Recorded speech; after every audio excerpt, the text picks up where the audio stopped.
Atau yang lebih dikenal sebagai Voltaire adalah seorang penulis yang paling representatif dari zaman pencerahan di Prancis.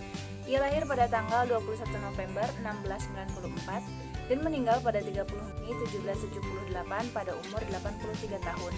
Voltaire dikenal dengan tulisannya yang tajam, dukungan terhadap hak-hak individu dan kebebasan sipil, termasuk kebebasan beragama dan hak mendapatkan pengadilan yang patut. Ia sering menggunakan karyanya yang mengkritik dogma gereja dan institusi Prancis pada saat itu. Pada tahun 1716, Voltaire dikirim ke penjara sebagai akibat dari puisinya yang mengkritik Duke of Orleans. Nah, hukuman ini kemudian memburuk ketika 1 tahun kemudian Voltaire menerbitkan sebuah puisi baru yang disebut Puero Regnante, di mana ia mengejek bahkan lebih buruk dari Duke of Orleans tersebut. Nah, ia dipindahkan ke penjara Bastille dan dipenjara di sana selama 11 bulan. Di penjara ini pun ia menulis sebuah karya lambangnya, Oedipus, yang kemudian berhasil dipublikasikan pada tahun 1716. La Henriade sendiri adalah puisi epik yang berpanjang 10 lagu yang diterbitkan oleh Voltaire pada tahun 1723. Di antara teks-teks paling terkenal dari Voltaire adalah drama Oedipus dan novel Zadig dan Micromegas. Selain karya-karya berbentuk puisi dan syair, karya sejarah Voltaire pun dianggap sangat penting.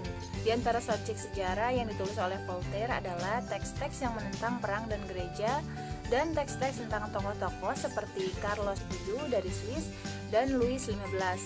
Karya Voltaire yang berjudul The Essay on the Customs and the Spirit of Nations secara sengaja ditulis untuk Madame de Catelet yang dipublikasikan pertama kali pada tahun 1756. Selanjutnya adalah buku yang menyangkut sejarah dunia yang berjudul Essay on the Manners and the Spirit of Nations. Buku ini berbeda dengan buku pada umumnya yang pernah ada, dilihat dari dua segi. Yang pertama itu di mana Voltaire mengakui bahwa Eropa hanyalah bagian kecil dari dunia secara keseluruhan, dan penerapan dari pengamatannya ini tertuju pada sejarah Asia.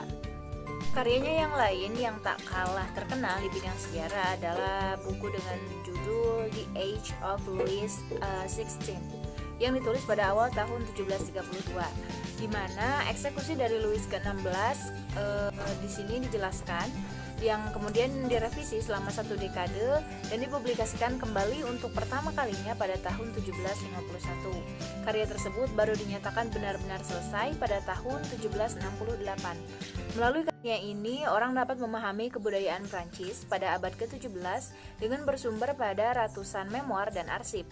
Tujuan Voltaire sendiri dalam menulis buku tersebut adalah untuk melukiskan semangat zaman atau Zeitgeist, dan ia berhasil melakukan